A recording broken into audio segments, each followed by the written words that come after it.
गजानुलम्बितो भुजो कनकावदातो संकीर्तनैकपितरो कमलायताक्षौ विश्वम्भरो द्विजवरो युगधर्मपालो वन्दे जगत्प्रियकरो करुणावतारो। चैतन्य महाप्रभु की जय, श्री नित्यानंद प्रभु की जय, श्री चैतन्य भागवत की जय, श्रील वृंदावन दास ठाकुर की जय। तो कल हम 21 श्लोक तक पढ़े थे चैतन्य भागवत की प्रथम अध्याय की।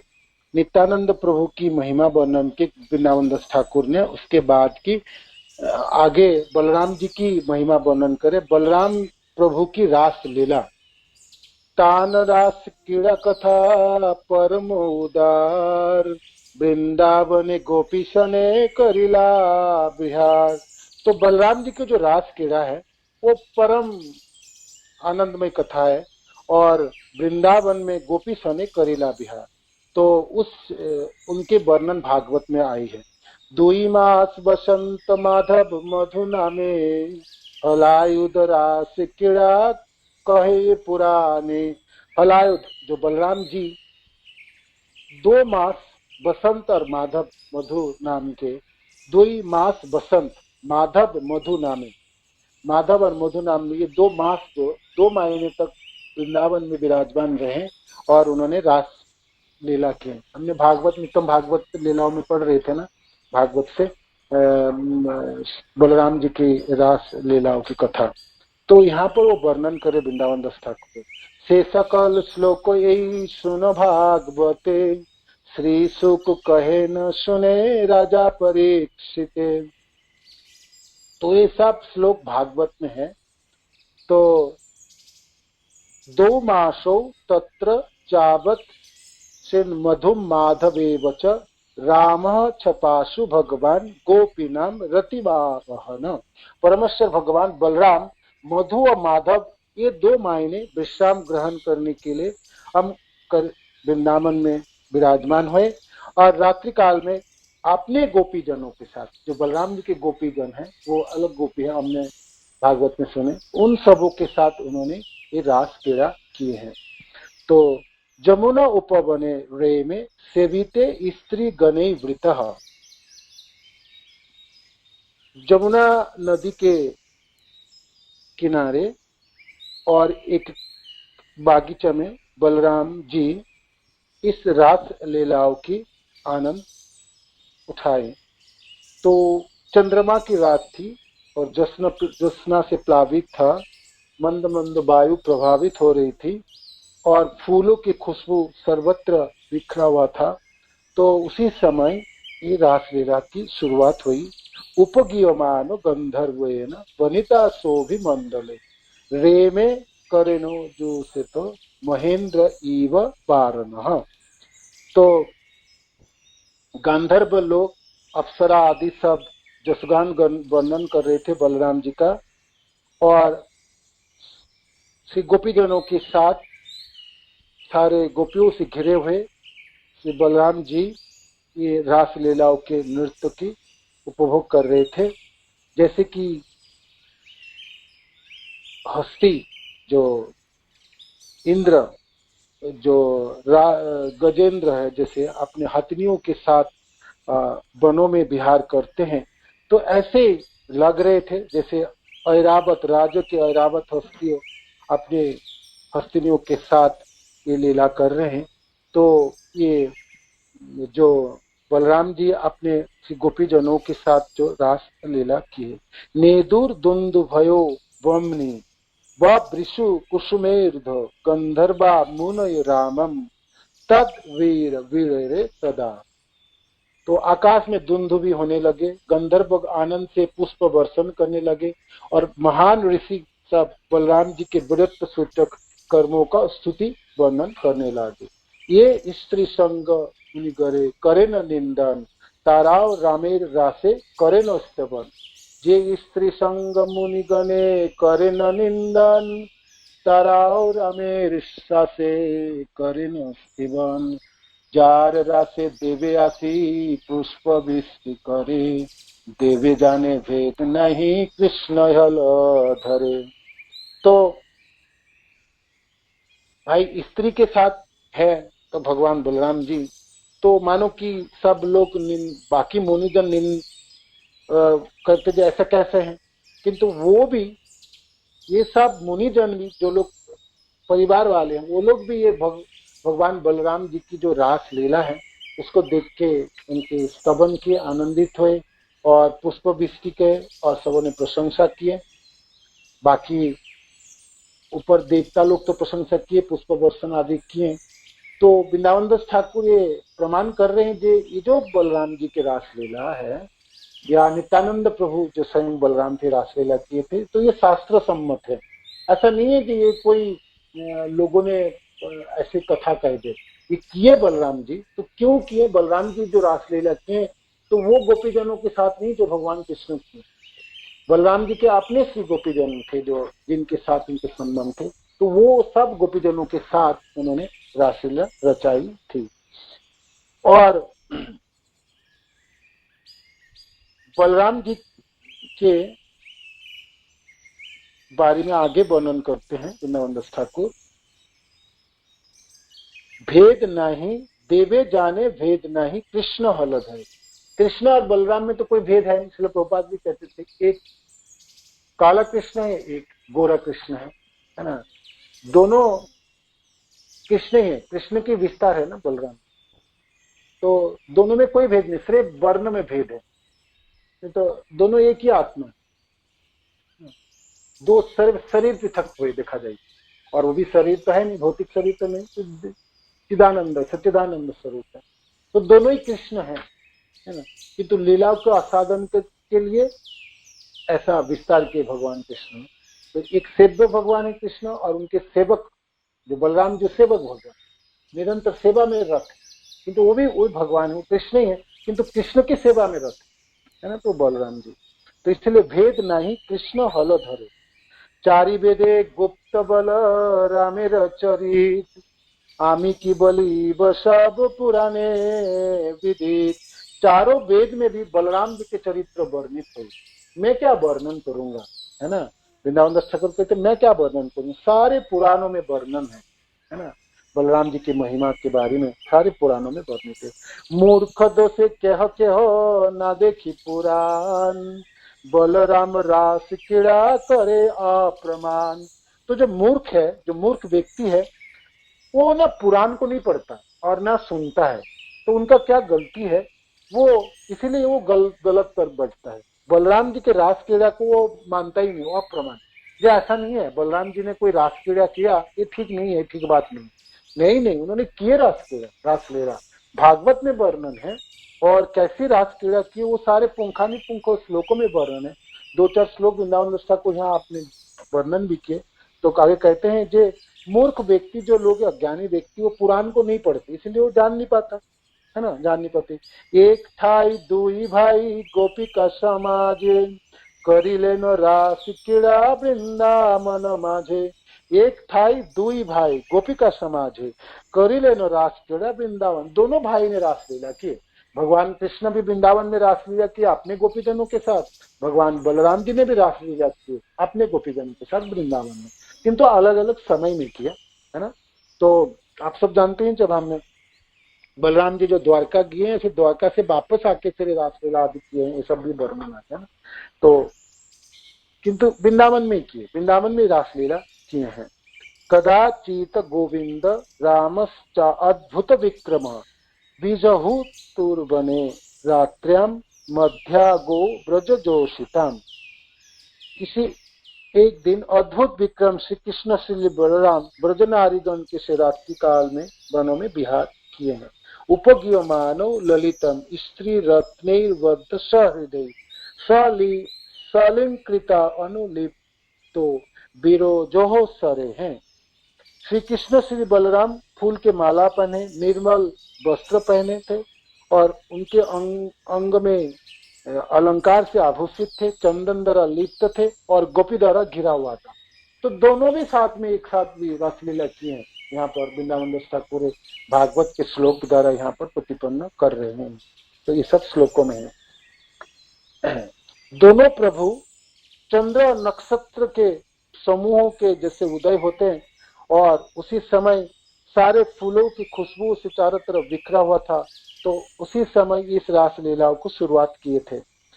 श्री कृष्ण श्री बलराम सारे समस्त जीवों के मन तथा श्रवण के सुख को बढ़ाने वाले हैं और सुंदर से तान छेड़े उस समय नृत्य गान करने लगे हैं।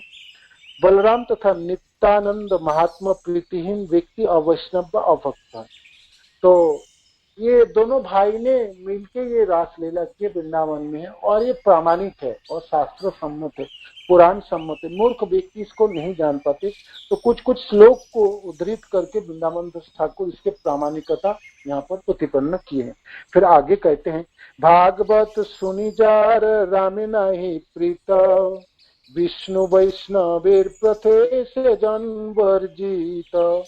भागवत सुनने के बाद जिसमें राम में प्रीति नहीं है, तो बलराम जी में प्रीति नहीं है, तो विष्णु वैष्णवेर पथे से जन वर्जित, वो वैष्णव नहीं बन सकता, भक्ति के रास्ते पे नहीं चल सकता, ये रास्ता उनके लिए वर्जित है, वर्जन है। भागवत जेना माने से जवन सम, तार शास्त्र आचे जन्मे जन्मे प्रभु जम। भागवत को जो नहीं मानता है, भागवत शास्त्र को जो नहीं मानता है, तो उसका जीवन तो जवन सम, वो तो म्लेच्छ की तरह उसका जीवन है। और क्या शास्त्री मिलेंगे, जन्मे जन्मे प्रभु जन्म, और उनको तो नरकगामी होनी पड़ेंगे और हर जन्म में उनके जन्म उनकी शास्त्री प्रदान करेंगे, है ना, शास्त्री भी देंगे। ये भी केह नुपुंसक बेसे नाचे, बोले बलराम रास कौन शास्त्र आचे। कोई कोई नुपुंसक है और कोई कोई मूर्ख है, निपात धूर्त है, तो वो कहते हैं बलराम जी ने रास किया, ये कौन सा शास्त्र में है बताओ भाई। कौन पापी शास्त्र देखी लेह नहीं माने, एक अर्थ अन्न अर्थ करिया बाखाने। किसी किसी को शास्त्र भी बता दो और शास्त्रों की श्लोक भी पढ़ा दो, तो तभी भी नहीं मानते, है ना। वो कहते नहीं नहीं ये शास्त्र तो ठीक नहीं, वो शास्त्र ठीक नहीं। वो किसी भी वजह से कोई भी व्याख्या दो, कोई भी प्रमाण दो, मानना नहीं चाहते, है ना। तो चैतन्य चंद्रेर प्रिय विग्रह बलाई, तान स्थाने अपराधे मरे सर्व ठाई। देखो भाई, चैतन्य महाप्रभु के प्रिय हैं, आपने से भी ज्यादा प्रेम तो अपने बलराम से करते हैं, है ना। गौरांग महाप्रभु आपने से ज्यादा नित्यानंद प्रभु को प्रेम करते हैं और आपने शरीर आपने विग्रह जैसा ही समझते हैं, एक ही मानते हैं। तो कोई व्यक्ति बलराम की निंदा करे या नित्यानंद की निंदा कर दे, तो उसका कहाँ जगह होगी, कोई भी जगह नहीं है उसका, कहीं उसको कोई नहीं बचा सकता। उसके अपराध उसकी अपराध से उसको कोई नहीं त्राण करा सकता है। इसीलिए आप बलराम तथा नित्यानंद प्रभु को खोट मत देखिएगा और इनकी आप आलोचना मत कीजिएगा, ये बलराम जी ने ऐसा किया या नित्यानंद प्रभु ने ऐसे कर दिए। नित्यानंद प्रभु के भी ऐसे ही जीवन है ना। अवधूत बने, फिर सन्यासी अवधूत सन्यासी के ऊपर है और बाद में गृहस्थ है, और गृहस्थ में उनकी दोनों से शादी की है ना, जानवा माता और वसुधा, है ना। सूर्य दास सार्केल के दोनों पुत्री थी ये, है ना। तो देखने तो एक को गए थे, किंतु दोनों की वो विवाह भी बहुत सुंदर कथा है, कभी और करेंगे, है ना। तो नित्यानंद प्रभु की गृहस्थ जीवन भी अद्भुत है। बाहर से देखने के लगेगा, आपको लगता है जैसे ये तो बहुत रचा पचा एकदम फंसा हुआ व्यक्ति है ना। तो भाई ये कैसे और कैसे सेवक भगवान है, कैसे प्रचार करेंगे। इसलिए नित्यानंद प्रभु को या बलराम जी के लीलाओं को आप बहुत अच्छी तरह से नहीं समझे और गुरु परंपराओं में आचार्यों के माध्यम से नहीं समझा जाए, शास्त्र सम्मत नहीं समझा जाए, तो धोखा खा जाएंगे। वैष्णव भी धोखा खा जाता है, भक्त जनों की तो बात क्या है। तो बहुत धीरज के साथ इसको पढ़नी है, श्रवण करनी है और शास्त्र सम्मित पढ़ाई करनी है। तो वृंदावन दास ठाकुर कहते हैं भूल करके भी नित्यानंद प्रभु तथा बलराम की आलोचना ना करो और नहीं समझ पाए तो अपने गुरुदेव से, वरिष्ठ जनों से पूछो और पूछ के अपनी शंका को निरसन करो। नहीं तो आपने ऐसे अपराध में फंसोगे, जन्म जन्म में आपकी जमपुरी के प्राप्ति हो जाएगी। ठीक है ना, तो आपको सावधान होनी पड़ेंगे। मूर्ति भेदे आपने है न प्रभु दास, से सब लक्षण अवतारे प्रकाश। दोनों ही कृष्ण है, मूर्ति की भेद है। मैंने अपने को विस्तार किया तो एक शरीर से दूसरे शरीर उत्पन्न किया, तो प्रभु जब विस्तार किए और दूसरे प्रभु हैं, दोनों ही प्रभु हैं, दोनों ही महाप्रभु हैं। किंतु दूसरे जो ये बलराम जी है ना, वो अपने को दास समझते और दासत्व भाव रखते हैं, जे मैं अपने कृष्ण की सेवक हूँ, है ना, कृष्ण की सेवा हूँ। तो हर बार जब जब भगवान कृष्ण आए, प्रकट हुए, तो कृष्ण के छोटे भाई बने या बड़े भाई बने, तो हर बार भगवान कृष्ण की सेवा ही करे और सेवा भाव की प्राधान्य है। तो इसीलिए वृंदावन दास ठाकुर कहते हैं, मूर्ति भेदे आपने है न प्रभु दास, से सब लक्षण अवतारे प्रकाश। ये सब लक्षण पता चलती है। क्या क्या लक्षण है? सखा भाई वेजन शयन आवाहन, गृह छत्र वस्त्र जत भूषण आसन। प्रभु तो सखा बनते हैं, सखा बने ना, गोप सखा के रूप में वृंदावन के गोचारण के लीलाओं में बलराम जी, कृष्ण, सुदामा, श्रीदाम, मधुमंगल, स्तोक कृष्ण, सब खेलने कूदने में, है ना, सब भगवान की गोप सखा, और गोप सखाओं की टोली में बलराम जी भी है, तो भगवान के सखा के रूप में है ना, बलराम जी भगवान कृष्ण के सखा के रूप में खेलने कूदने में है, सख्य भाव में, है ना। और फिर भाई, भाई तो है ही, रोहिणी माता के पुत्र है, एक ही पिता के पुत्र है होने के नाते भाई है, दोनों भगवान कृष्ण है। वसुदेव जी के दो पुत्र है ना, दोनों पुत्र है ना। तो बलराम जी तो देवकी माता की भी पुत्र है और रोहिणी माता की भी पुत्र है, दोनों के गर्भ में रहे, तो आप जानते हैं, तो भाई है ना। और फिर वेजन, छत्र, छत्र बनते हैं, भगवान को धूप से बचाना, बारिश से कृष्ण को, तो खुद छत्र बने बलराम जी।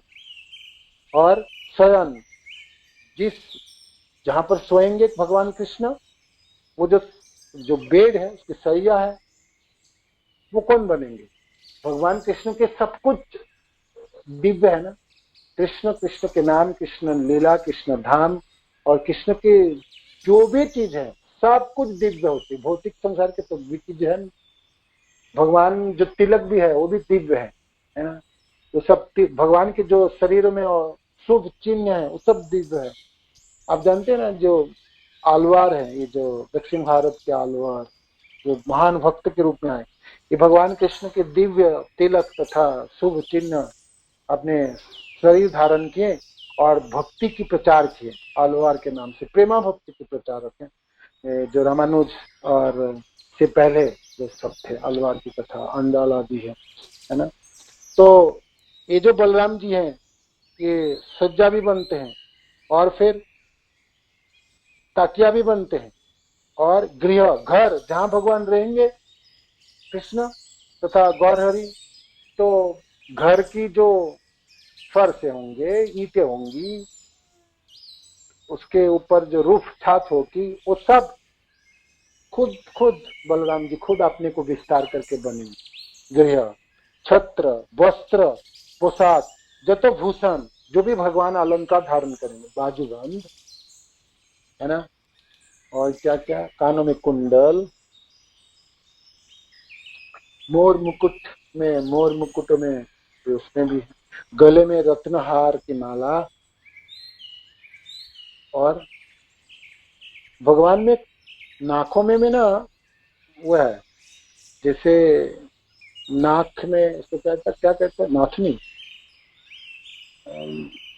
यशोदा मैया ने भगवान कृष्ण के नाक फोड़ा है, तो छोटी सी छेद थी, तो उसमें नाथनी पहनते थे, जब भगवान छोटे थे तो पहनते, जब बड़े हो गए तो भाई नहीं पहने, तो बंद हो गया था। तो साक्षी गोपाल जी है ना, जो सुंदर से कहते हैं, साक्षी गोपाल जी जानते हैं ना, जगन्नाथपुरी के पास है साक्षी गोपाल। तो साक्षी गोपाल जब उस समय कटक में था विराजमान, तो कटक के जो राजा थे वो राजा के अधीन हुआ करता था ना ये मंदिर। मेन जो पुरोहित राजा थे, तो राजा की पत्नी साक्षी गोपाल जी के दर्शन करने आए। तो जब दर्शन करने आए तो भगवान को देख के बहुत बहुत अच्छा लगा, दर्शन से बहुत। और फिर भगवान के श्रीमुख दर्शन करने लगे तो उन्होंने मन मन में कहने लगे, भगवान के नाक में वो छेद होते तो मैं भगवान को नाथनी पहना, यानी उसमें अलंकार पहना, है ना। तो ये इच्छा रखे रानी ने। तो तो थोड़ी देर बाद ही सोचे, भगवान के नाक में थोड़ी छेद होगी, भगवान के नाकों में तो कभी तो कुछ छेद है नहीं, कौन छेद करेंगे, है ना। और भगवान नाकों में तो पहनते नहीं अलंकार, तो ये ठीक नहीं है। तो फिर रानी ने जाके सोए तो रात के समय भगवान सपने में आए, कहते हैं बहुत ध्यान से आप देखोगे ना, मेरा नाकों में छेद है, मैया ने मेरे छेद कराए थे, तो मैं बहुत दिनों तक नहीं पहना तो हो सकता, किंतु आप ध्यान से देखोगे तो मेरा नाक में छेद। तो रानी सपने देख के उठे, राजा को कहा जे ऐसे ऐसे भगवान ने सपने दी, चलो चलो अलंकार बनाओ और भगवान को पहनाएंगे। तो फिर साक्षी गोपाल के नाकों में नाथनी पहनाए, वो आज भी है। वो आप साक्षी गोपाल के ध्यान से दर्शन करोगे तो नाकों में नाथनी दिखाई पड़ेगी। तो भगवान के शरीरों के हर जो अलंकार है वो बलराम जी, है ना। नाकों की, कानों की कुंडल, गले की रत्नमालाएं, बाजूबंद, हाथों की कंगन, चरणों के नुपुर, और कमर में कमरबंद भी होते हैं ना कभी कभी भगवान, उसमें भी अलंकार बनते हैं ना। और उंगली में जो अंगूठिया, है ना, और पाँव के उंगली में भी अंगूठिया, है ना। तो सारे अलंकार जो हैं बलराम जी तो भगवान से लिपटे रहते हैं, देखा था नहीं। शेषनाग के रूप में सज्जा भी बनते हैं, छाया भी देते हैं, और अलंकार के रूप में भगवान को स्पर्श करते रहते हैं।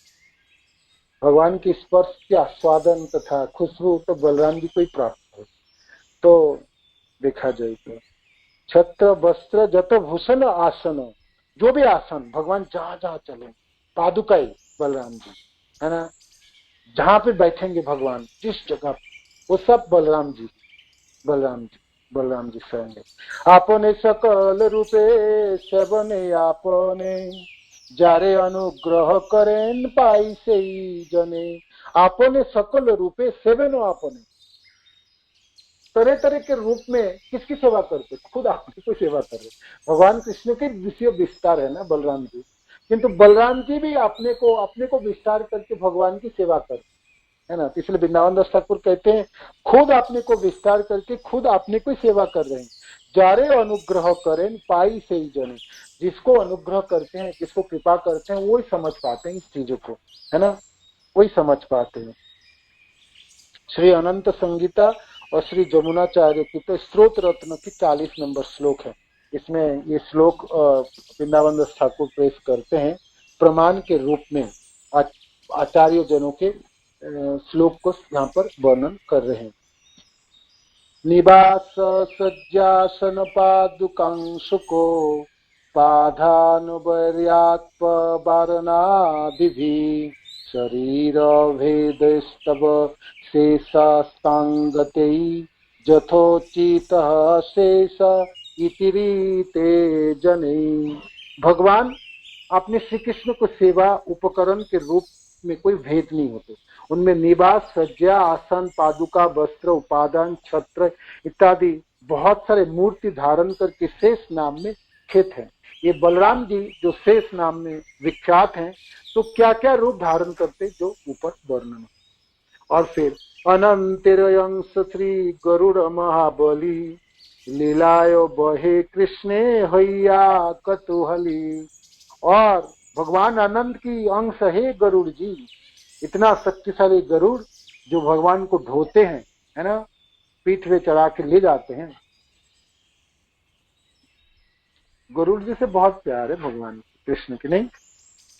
जिसे कोई भी मंदिर में पहले तो गरुड़ जी हाथ जोड़ के खड़े हैं, गरुड़ जी को दर्शन कर, आप पहले गरुड़ जी के पास से गुजरते हैं, देखा जाए तो, है ना, भक्त हैं गरुड़ जी।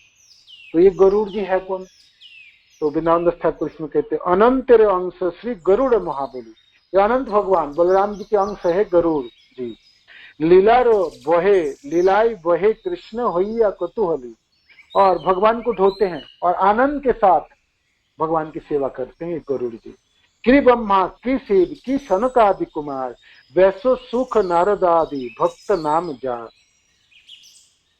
सबार पूजित श्री अनंत महाशय, सहस्र बदन प्रभु भक्ति रसमय। क्या ब्रह्मा है, क्या शिव है, क्या सनक आदि कुमार, व्यास देव सुख देव महाराज या नारद आदि सब भक्त जिनके नाम को पुकारते, गुणगान करते, प्रार्थना करते हैं। सवार पूजित श्री अनंत महाशय, ये जो अनंत देव है बलराम जी, ये जो महाशय हैं, सब भक्त इनको पूजा करते हैं, सब इनको पुकारते हैं, सब प्रार्थनाएं करते हैं। उनमें से क्या क्या नाम है, ब्रह्मा जी स्वयं करते हैं, भगवान शिव पार्वती के साथ, और पार्वती जी 9 करोड़ों अपने गणों के साथ वो ये संकर्षण भगवान की उपासना करते हैं। और फिर सनातन सनंद सनत कुमार, 4 कुमार, व्यासदेव जी, श्रील कृष्ण द्वैपायन व्यास, सुखदेव महाराज, नारद आदि सारे भक्त इस अनंत महाशय तथा अनंत देव की पूजा करते हैं। सहस्र बदन प्रभु भक्ति रसमय, और हजारों मुखों में ये जो अनंत देव किसकी महिमा वर्णन करते हैं, भगवान कृष्ण की महिमा, भक्ति की रसमय, रसमय कथा सुनाते हैं, वर्णन करते हैं। तो मानो कि आपकी भाग्य बहुत अच्छा है और आप कथा सुनने अनंत देव के पास पहुंचे। भाई कथा सुनने कौन जाते हैं, स्वयं कौन जाते हैं, पार्वती माता के साथ स्वयं भगवान शिव जाते हैं अनंत भगवान से कथा सुनने के लिए, भगवान की कथा सुनने, है ना। श्रोता तो भगवान शिव और पार्वती माता, और पार्वती माता के साथ उनके कितने जनों गण है, भगवान शिव के गण, और कथाकार है अनंत देव। और क्या भक्तिमय कथा सुना, रसमयी कथा, है ना, भगवान कृष्ण की रसमयी लीलाओं करते। आदिदेव महाजगी ईश्वर वैष्णव, महिमारय अंत इहा न जाने सब। सेवन सुनील ये सुनो ठाकुराल, आत्मतंत्र जनमते वैष्णव पाताल। तो ये तो क्या क्या वर्णन करूं, वृंदावन दास ठाकुर अपने गुरुदेव की वर्णन कर, है ना। वर्णन करते समय क्यों छोड़े भाई, ये नित्यानंद प्रभु की वर्णन है, महिमा की वर्णन है। तो नित्यानंद प्रभु ही बलराम जी हैं, तो ये बलराम जी अनंत देव है ना, अनंत है ना, तो उनकी वर्णन कर रहे। तो कहते हैं आदिदेव महाजोगी ईश्वर वैष्णव, महिमा अंत यह ना जानो ये सब। तो बड़े बड़े देवता वैष्णव सब नहीं समझ पाते अनंत देव की, बलराम जी की महिमा को नहीं समझ पाते, है ना। वर्णन ठीक से किया जाए तब ना समझ पाएंगे। नहीं तो लोग कह देते हैं नित्यानंद प्रभु को देखो क्या चरित्र है, या बलराम जी के कैसे देखो, कभी किसी को मार देते हैं, कभी गुस्सा हो जाते हैं, कभी कुछ करते हैं। तो ये मूर्ख और व्यक्ति वो जानते नहीं है ये क्या महिमा, इनकी क्या अपार महिमा है। तो ये सब तो थोड़ा बहुत मैंने वर्णन कर दिया। अब मैं आपको ना बताता हूँ क्या वर्णन करूंगा। एवे सुनो ठाकुराल, आत्मतंत्र जनमते वैष्णव पाताल। पाताल में वर्णन करूं अनंत देव की, जो उसकी महिमा, उसको आपको सुननी है तो मैं आपको थोड़ा बहुत सुनाता हूँ, सुनिएगा। श्री नारद गोसाई तंबुरु कवि संगे, जे जस गाहे न ब्रह्मा स्थानो श्लोको वंदे। तो पाताल में जो बैठे है ना, और जो अनंत देव के नाम से जाना जाते हैं, और उनके महिमा सब नारद आदि और ये स्वयं भोलेनाथ करते हैं। तो वो सब थोड़ी थोड़ी श्लोकों में मैं आपको वर्णन कर देता, है ना। वो आप श्रवण कीजिएगा, थोड़ा थोड़ा ध्यान से सुनो। तो ये सब श्लोक को हम, ये सब संस्कृत श्लोक हैं, इसका अर्थ पढ़ते हैं, संस्कृत श्लोक एक बार पढ़ लेते हैं। तो भाई वृंदावन दास ठाकुर अपने गुरुदेव, अपने आराध्य देव नित्यानंद प्रभु की महिमा वर्णन कर रहे हैं। तो करते करते नित्यानंद प्रभु ही बलराम जी हैं, और बलराम जी की एक रूप है अनंत देव। तो अनंत देव पाताल में तथा रहते हैं ना, जो अनंत देवी तो है जो इस पूरे ब्रह्मांड को अपने सिर पे धारण करके रखते। सिर्फ एक ब्रह्मांड है, अनंत करोड़ों ब्रह्मांडों के सिर में धारण करते समय कैसे लगते हैं, चैतन्य चरितामृत में वर्णन है ना, ये मानो कि इतने बड़ी सिर हैं, उसमें जैसे सरसों के दाना को धारण करके रखा है। एक पूरे ब्रह्मांड सरसों के एक दाने नहीं होते, छोटी सी दाने, ऐसा जैसे लगता है। तो हजारों फनों की सिरों पे धारण करने, अनगिनत ब्रह्मांडों को धारण करके रखते हैं ये अनंत देव। तो सोचिए क्या क्या अद्भुत, कैसे विशाल शरीर होगी, हजार फन कैसे होंगे, है ना। फनों में एक ब्रह्मांड को धारण करके तो उस ब्रह्मांड को लगता है एक राय के दाने की बराबर। तो कितने बड़ी उसकी फन होगी अनंत देव की, उससे आप सोच लीजिएगा। तो आप कुछ कुछ श्लोकों के माध्यम से उस अनंत देव की महिमा वृंदावन दास ठाकुर वर्णन करें। ये सब श्लोक वृंदावन दास ठाकुर भागवत से उद्धृत किए, भागवत से लिए हैं, है ना। भागवत के पंचम स्कंद के श्लोक संख्या 25 और किसी किसी जगह में और भी हैं। तो 9th कैंटो की श्लोक संख्या है, उसमें से भी कुछ श्लोक उन्होंने उद्धृत किए हैं। तो इसमें से प्रथम जो श्लोक हैं पंचम स्कंद के 25 अध्याय की, नहीं, पंचम स्कंद की 25 अध्याय की श्लोक संख्या 9 से 13 अनंत भगवान की जो महिमा है, तो वो श्लोक यहाँ पर वर्णन किए हैं वृंदावन दास ठाकुर। उत्पत्ति स्थिति लय हेतुभस्य कल्पा सत्याद प्रकृति गुणा जदक्षयासन जद्रूपम ध्रुवम प्रीतम जदिको आत्मा ध्यानात् कथम मुह वेद तस्य वर्तः। एक सेकेंड रुकिए, इसको ना हम भागवत से निकलते हैं तो उसमें से थोड़ी सी पढ़ लेते हैं ना, तो आपको अच्छा लगेगा। आप वृंदावन दास ठाकुर जो महिमा वर्णन करे अनंत भगवान की है, भगवान अनंत की महिमा, तो उनमें से ये श्लोक है भागवत की 5th कैंटो की अध्याय 25 की श्लोक संख्या 9। तो कहते हैं श्री भगवान की दृष्टि पड़ने से ही जगत की उत्पत्ति स्थिति तथा प्रलय के कारण स्वरूप गुण अपने अपने कार्यों में समर्थ होते हैं। परमात्मा अनंत तथा अनादि है और एक होते हुए भी अपने को नाना रूपों में प्रकट करते हैं। भला ऐसे परमेश्वर के गुणों का मानव समाज कैसे जान सकता है। तो ये अनंत भगवान की महिमा वर्णन हुई। श्रील प्रभुपाद भी इसमें बहुत सुंदर तात्पर्य है, कभी आपको पढ़ना है तो इस श्लोक की तो आप भागवत से पढ़ लीजिएगा, है ना। भागवत में 5.25.9 श्लोक है। फिर आगे की श्लोक है मूर्तिम न पुरा कृपया बभार सत्यम संशुद्धम सदसदीदम विभाति जत्र जल्लीलानम मगपति राधो अनोबध्या मादातु सजन मनसुयोदार वीरः। श्री भगवान के भीतर स्थूल और सूक्ष्म जगत विद्यमान है, अपने भक्त पर अहेतुक कृपाभा से विभिन्न दिव्य रूपों को प्रदर्शन करते हैं। परमेश्वर अत्यंत उदार एवं जोगी है, अपने भक्त के मनों को जीतने तथा हृदयों को आनंदित करने के लिए वो उनके अनेक अवतार में प्रकट होते हैं और अनेक लीलाओं करते हैं। यदि कोई आर्त या पतित व्यक्ति भी प्रामाणिक गुरु से भगवान का पवित्र नाम सुनकर उसका जप करता है तो वह तुरंत पवित्र हो जाता है। यदि वह हासी में अथवा अकस्मात भी भगवान नाम का जप करता है तो वह तथा जो उसे सुनता है समस्त पापों से मुक्त हो जाता है।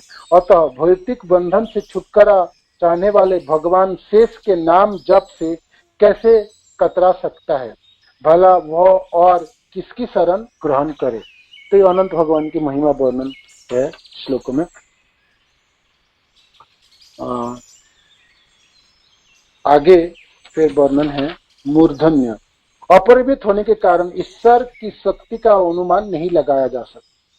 उनके विशाल पर्वतों, नदियों, सागरों, वृक्ष तथा जीवात्माओं से पूर्ण यह संपूर्ण ब्रह्मांड अनेक सहस्र फनों में से एक के ऊपर अणु के समान टिका हुआ है। भला सहस्र जीवाओं से भी क्या कोई उनकी महिमा का वर्णन कर सकता है? अनंत भगवान की, उन शक्तिमान भगवान अनंत देव के महान एवं यशस्वी गुणों का कोई अंत नहीं है। वास्तव में उनका शौर्य अनंत है। स्वयं पूर्ण होते हुए भी यह प्रत्येक वस्तु के आधार है। वे पाताल लोक में वास करते हैं और इस संपूर्ण ब्रह्मांड को धारण किए रहते हैं। तो ये अनंत भगवान की हैं। तो वृंदावन दास ठाकुर कह रहे थे जी, मैं तो थोड़े बहुत वर्णन कर दिया, भागवत से श्लोक भी उद्धृत कर दिया और आप सबों ने सुने हैं, तो आप मूर्ख मत बनिए और नित्यानंद प्रभु की तथा बलराम जी की आलोचना मत कीजिएगा। आप ऐसा करेंगे तो ऐसे अपराध में फंसेंगे जो जन्म जन्म जमपुरी आपको जानी पड़ेगी। तो क्या मैं वर्णन करूं? तो मैं आपको सुनाता हूं। तो पाताल में अनंत देव की क्या महिमा और आश्चर्य, तो 5 श्लोकों में उन्होंने वर्णन किया, जो मैंने आपको भागवत की पढ़ के सुनाया। आगे फिर पढ़ते हैं। ये सब श्लोक की बहुत सारी व्याख्या होना चाहिए था और होते, किंतु हमारे पास, हम तो सिर्फ इस बार उसको पढ़ेंगे, है ना, पूरे, इसलिए हम जल्दी आगे बढ़ते हैं। अनंत भगवान की अपार महिमा आपको जानना है तो ये भागवत की 5th स्कंद में 25 अध्याय अनंत भगवान की महिमा को पढ़िएगा, ठीक है। आगे वृंदावन दास ठाकुर आगे बढ़ते हुए कहते हैं, सृष्टि स्थिति प्रलय सत्यादि जत गुण, जार दृष्टि पाते हाय जाई पुनः पुनः, अद्वितीय रूप सत्य अनादि महत्य, तथापि अनंत है के बुझे से तथ्य, शुद्ध सत्य मूर्ति प्रभु धरे न करुणाई, जे विग्रहे सबार प्रकाश सुलीलाई, जहर तरंग सिखी सिंह महाबली, निज जान मनोरंजे हया कतुहली, जे अनंत नामेर सबन संकीर्तने, जे मते केने नाही बोले जे जाने, अशेष जन्मेर बंध छिन्ने से खने, अतये वैष्णव ना छाड़े न कभू ताने, शेष बई संसारेर गति नहीं यार, अनंतेर नामे सर्व जीवेर उद्धार, अनंत पृथ्वी गिरी समुद्र सहिते, जे प्रभुर धरे न शिरे पालन करीते, सहस्र फनार एक फने बिंदु जेन, अनंत विक्रम न जाने न आजे है न, सहस्र बदनी कृष्ण जस निरंतर, गाइते आचेन आदि देव माधीर, गाये नय अनंत श्री जसेर नहीं अंत, जय भंग नहीं करु दहे बलवंत, अद्यापि शेष देव सहस्र श्रीमुखे, गाये न चैतन्य जस अंत नहीं देखे। तो वृंदावन दास ठाकुर कहते हैं, जिस अनंत भगवान की, बलराम जी तथा नित्यानंद प्रभु की क्या महिमा है, उसको मैं वर्णन कर देता हूँ थोड़ी सी। सृष्टि स्थिति प्रलय सत्यादि जत गुण, इस सृष्टि कार्य करना, उनको स्थिति रखना, प्रलय करना, ये सब बलराम जी करते, सब नित्यानंद प्रभु। हमने चैतन्य चरितामृत में आदि लीला की 5म अध्याय में भी सब पढ़े, श्रवण किए हैं ना। और सत्य आदि जत गुण, ये सब बलराम जी तथा नित्यानंद प्रभु से उत्पत्ति। जार दृष्टि पाते हाय जाय पुनः पुनः, कर्णदक से विष्णु के रूप में दृक्पात करके सृष्टि की संचालन होती है, शुरुआत होती है ना। गर्भदक्ष के रूप में सारे ब्रह्मांड में प्रवेश करके धारण करते हैं, और क्षीरोदक से विष्णु के रूप में हर जीवों के अंदर प्रवेश करके जीवों को जीवित रखते हैं, हर चीजों को, है ना। तो जो भी सृष्टि होती है तो ये तो बलराम जी तथा अनंत भगवान के वजह से होती है, और फिर स्थिति भी इनके वजह से, और प्रलय भी यही करते। भगवान शिव रुद्र बन के प्रलय भी ये अनंत भगवान की कार्य हैं। तो हर सृष्टि स्थिति प्रलय में ये बलराम जी भाग लेते हैं। भगवान कृष्ण इस सब चीजों में भाग लेते हैं। भगवान कृष्ण तो अपने देवी जनों के साथ गोलोक वृंदावन में विराजमान होकर आनंद में विहार करते, है ना। बाकी सब कार्य आध्यात्मिक जगत की पसंद की बात हो या भक्ति भौतिक संसार की सृष्टि हो, स्थिति हो, प्रलय हो, सब बलराम जी संभालते हैं। तो आगे कहते, अद्वितीय रूप सत्य अनादि महत्व, तथापि अनंत है के बुझे से तथ्य। अद्वितीय रूप है, भगवान कृष्ण की द्वितीय अदिति है, अदिति और अनादि उसके महत्व है, तब तथापि अनंत है। कौन समझ सकते इन तथ्य को। शुद्ध सत्य मूर्ति प्रभु धरे न करुणाई, जे विग्रह सबार प्रकाश सुलेलाए। तो ये बलराम जी से सारे अवतार प्रकटित होती हैं, क्षीरोदक से विष्णु से, समस्त अवतार क्षीरोदक से विष्णु के शरीर से आते हैं। तो वृंदावन ठाकुर कहते हैं सारे क्या महिमा वर्णन करूं मैं अनंत भगवान की। तो जो भी कुछ रूप है, जो भी कुछ अवतार तत्व है, सब इन्हीं से आते हैं।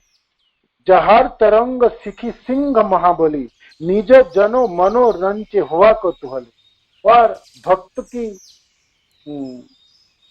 आनंद प्रदान करने के लिए तरह तरह के लीलाएं भी करते हैं कौतूहलियों के। अनंत नामेर सवन और संकीर्तने, जे जे मते केने नहीं बोले जे जे जने। कोई कुछ बोलते हैं, कोई कुछ बोलते, कोई कुछ नामों से पुकारते, कोई कुछ नामों से। अनगिनित इनकी नाम है, अनगिनित इनकी महिमा है, अनगिनित अद्भुत ऐश्वर्यमयी इनकी लीला है। सिंह वैभव है, अशेष जन्मेर बंध छिंदे जय खने, अतय वैष्णव न छाड़े कबूल। जब भी कभी भी जो नित्यानंद प्रभु के महिमा कोई वर्णन करता है, बलराम जी के महिमा वर्णन करते, अनंत भगवान की महिमा वर्णन करते, करोड़ों जन्मों की उनके पाप भस्मीभूत हो जाता है। इसलिए वैष्णव नित्यानंद प्रभु तथा बलराम जी के महिमा वर्णन करने कुंठित नहीं होते, वो निरंतर आनंद के साथ वर्णन करते हैं। ठीक है। अतः वैष्णव न छाड़े नो कभुताने, शेष वही संसारेर गति नहीं यार, अनंत तेरे नामे सर्व जीवेर उद्धार। इस शेष के अलावा इस संसार की क्या गति है, कौन धारण करेंगे बताओ। इतने बड़े ब्रह्मांड को धारण कौन करेंगे, धारण करने वाले व्यक्ति तो होने चाहिए। ये अनंत भगवान अपने सिरों पे धारण करते हैं, नहीं धारण करेंगे तो पूरे ब्रह्मांड धस जाएंगे, समाप्त हो जाएंगे, है ना। कौन धारण करेंगे, ठीक है ना। तो शेष बिना गति नहीं, इस संसार की क्या गति हो सकती है, कोई गति नहीं, है ना। अनंत तेरे नामे सर्व जीवेर उद्धार। और जितने भी जीव है ना, ये कर्मदक से विष्णु से उत्पत्ति होती है। आप दो प्रकार की जीव होते है ना, एक है नित्य मुक्त और नित्य बद्ध। जैसे हम भी लोग बद्ध हैं, तो हम भी कर्मदक से विष्णु से उद्भूत हुए, तो बलराम जी है ना, बलराम जी की एक विस्तार है कर्मदक से विष्णु। और नित्य मुक्त जीव भी है, वो सब भी बलराम जी। और जो गोलोक में तथा आध्यात्मिक लोकों में जो जीवों की है, वो भी बलराम जी से आते हैं। भगवान के परिकर परिजन सब जितने अनगिनित है, सब बलराम जी विस्तार करके भगवान के आनंद प्रदान कराते। नित्य नित्यानाम चेतनस चेतनाम, एक बहु नाम विदधातु कामान। बहु होने की जो लीला है, ये अनंत भगवान तथा बलराम जी करते हैं। बहु होने की लीला है, भगवान कृष्ण के विस्तार है बलराम, और बाकी सब विस्तार तो बलराम जी के, सब कुछ के विस्तार। तो जीव हो, भगवान के अवतार हो, तो मुक्त जीव हो, बद्ध जीव हो, सब कुछ बलराम जी के विस्तार। तो इसीलिए वृंदावन दास ठाकुर कहते हैं जे भाई उनके बिना तो है ही नहीं कोई गति। अनंत तेरे नामे सर्व जीवेर उद्धार। और को जो नाम ग्रहण करते हैं, जो उच्चारण करते हैं, सब जीव अपने अपने उद्धार प्राप्त करता है, अपने कलमश को काट के, अपने पापों को काट के अपने मुक्त हो सकता है। अनंत पृथ्वी गिरी समुद्र सहिते, जे प्रभुर धरे न सिरे पालन करीते। आप सोचिए हमारी इस धरती में कितने पर्वत हैं, हिमालय, और कितने बड़े बड़े पर्वत हैं। एक छोटी सी तो धरती है ना। आप 14 भुवन है एक ब्रह्मांड की। तो भूलोक, भुवलोक, जनलोक, तपलोक, महलोक, ब्रह्मलोक, तो बाकी सब लोगों में कितने धरती है, कितने पर्वत है, कितने नदियां होगी। तो सबको धारण कौन करता है, सारे ब्रह्मांड के, ये पूरे ब्रह्मांड के 14 लोगों के समन्वित जितने पर्वत है, जितने नदी, जितने सागर, जितने गुफाएं, जितने कंदरे हैं, सबको कौन धारण करके रखे, अनंत भगवान अपने सिर में धारण करके रखे। जे प्रभु धरे न सिरे पालन करीते, सहस्र फनार एक फने बिंदु जैन, अनंत विक्रम न जाने न आछे है न। तो 1000 फन है अनंत भगवान की, तो एक फनों के ऊपर ये पूरे ब्रह्मांड एक बिंदु के जैसा लगता है। एक बिंदु माने छोटा सा एक बूंद, सरसों के दाने के बराबर लगता है। तो आप सोचिए अनंत भगवान की कैसी फन होगी, है ना। आप सोचिए कितना बड़ी फन है उन पे, है। सहस्र बदने कृष्ण जस निरंतर, गाइते आछे न आदि देव महान। और 1000 फनों में भगवान कृष्ण के जसगान करते हैं, है ना, जसगान कर रहे हैं और जसगान करते चले जा रहे हैं और अभी भी कर रहे हैं।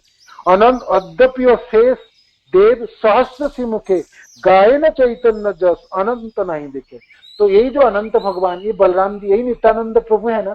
तो अपने सहस्र श्रीमुख से भगवान कृष्ण तथा चैतन्य महाप्रभु के जसगान कर रहे हैं और अभी भी करते चले जा रहे हैं और आने वाले दिनों में करते रहेंगे, है ना, निरंतर करते रहेंगे।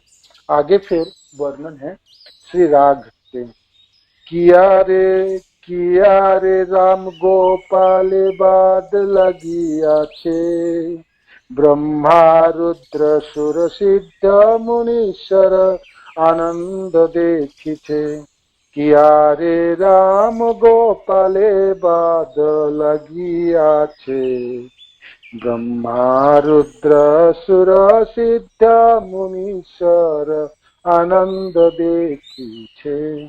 लागो बोली चली जाय सिंधु तरी बारे, जसेर सिंधु नादय कुल अधिक अधिक बारे।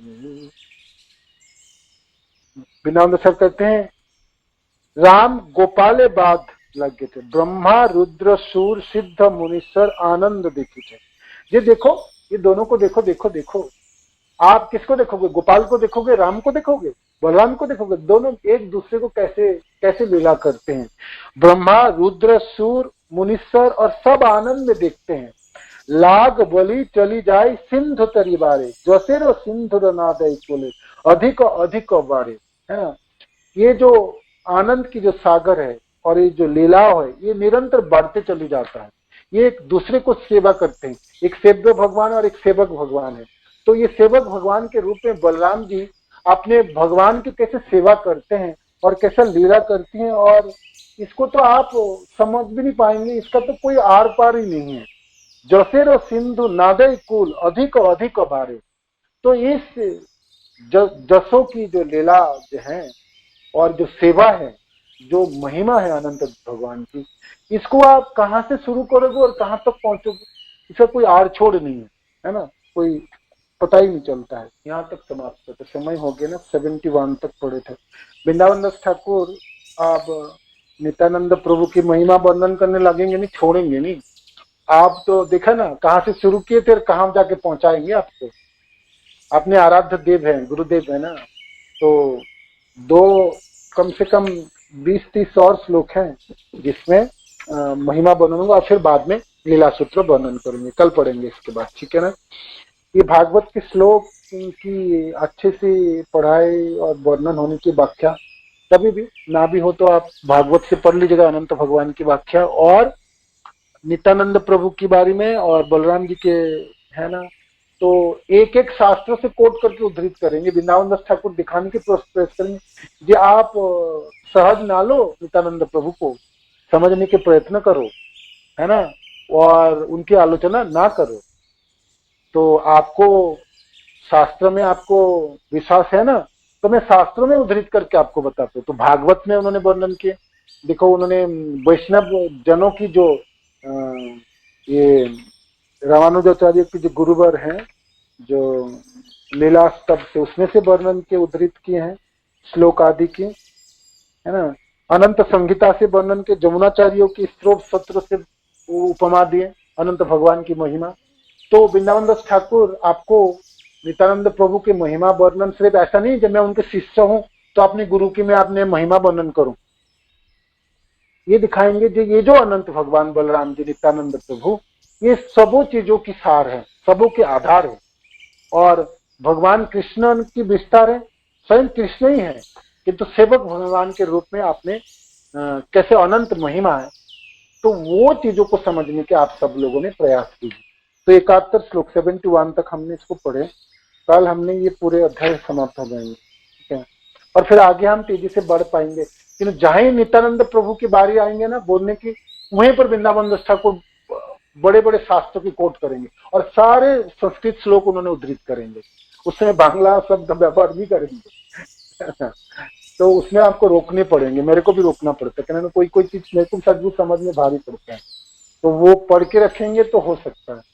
बाकी जो श्लोक है बंगाली में वो मेरे लिए बहुत आसान होता है और मैं आपको अर्थ भी बता के निकल जाऊंगा, किंतु जहां तक संस्कृत श्लोक होगी और नित्यानंद प्रभु की महिमा होगी वहां पर हमको थोड़ी सी रुकनी पड़ेगी, क्या ना उस महिमा वर्णन करते समय शास्त्र की उद्धृत है ना, उदाहरण है। तो ये इसीलिए आज की जो कथा है हो सकता है आपको थोड़ा भारी लगेगा, किंतु भाई इसको सहन करनी पड़ेंगे। वृंदावन दास ठाकुर आपने आराध्य देव की महिमा वर्णन की है और शास्त्र सम्मत वर्णन, बात भी सही है। जो भी कुछ है इस संसार में, जहां भौतिक संसार कहो या आध्यात्मिक जगत की कहो, सब कुछ की जो वैचित्र विलास और वैभव है वो नित्यानंद प्रभु तथा बलराम जी संभालते हैं, है ना। स्वयं कृष्ण ये दूसरे विस्तार में बाकी सारे सृष्टि स्थिति प्रलय की संचालन करते हैं, है ना। दिव्य जगत की तो सृष्टि और प्रलय होती नहीं, भौतिक जगत की सृष्टि और प्रलय होती, स्थिति तो रहती है दिव्य जगत की। तो सृष्टि स्थिति प्रलय के भी पीछे बलराम जी तथा नित्यानंद प्रभु तथा अनंत भगवान है, ठीक है ना। ये रुद्र आदि की भगवान शिव की जो प्रलय कराते हैं वो जितने भी रुद्र 11 रुद्र ये अनंत देव की विस्तार है। गरुड़ जी भी आप देखे ना, गरुड़ जी भी उनके विस्तार है, अनंत देव भगवान गरुड़ जो भगवान को धोखे, भगवान गरुड़ जो उनके सेवक हैं जो भगवान को धोखे ले जाते हैं, ये गरुड़ जी भी अनंत भगवान के विस्तार है, माने बलराम जी तथा अनंत देव की विस्तार हुई। तो भगवान कृष्ण के जो भी सेवक हैं, जैसे गुरु परंपरा में आज जितने आचार्य हैं वो भी नित्यानंद प्रभु की सब प्रतिनिधियां हैं। तो आदि गुरु है नित्यानंद प्रभु तथा बलराम। तो भक्ति के जो पोषण कराते हैं ये पोषण तत्व है ये क्या, ठीक है ना। तो ये आपको वर्णन किया, आपके जो प्रश्न है नित्यानंद प्रभु की वो तो आपको आप सुनने के लिए मिलेंगे, हर अध्याय में मिलेंगे 2-4 श्लोक से नित्यानंद प्रभु की महिमा। तो चैतन्य भागवत में जब आप समाप्त करेंगे तो नित्यानंद प्रभु के बारे में आपको पूरी पता चल जाएगी, आपको कोई प्रश्न ही नहीं रहेंगे, ऐसा कोई आपको मन में कोई शंका रह ही नहीं सकती। वृंदावन दास ठाकुर सारे वर्णन करते थे, ठीक है। हरे कृष्ण। शिल प्रभुपाद की जय, गुरु महाराज की जय, निताय गौ प्रेमानंदी। हरे कृष्ण। वांछा कल्पतरुभ्यश्च कृपा सिन्धुभैव पतितानां पावनेभ्यो वैष्णवेभ्यो नमः। शिल प्रभुपाद की जय, गुरु महाराज की जय। अजानुलंबितो भुजो कनकावदातो संकीर्तनैकपितरो कमलायताक्षौ विश्वम्भरो द्विजवरो युगधर्मपालो वन्दे जगत्प्रियकरौ करुणावतारो।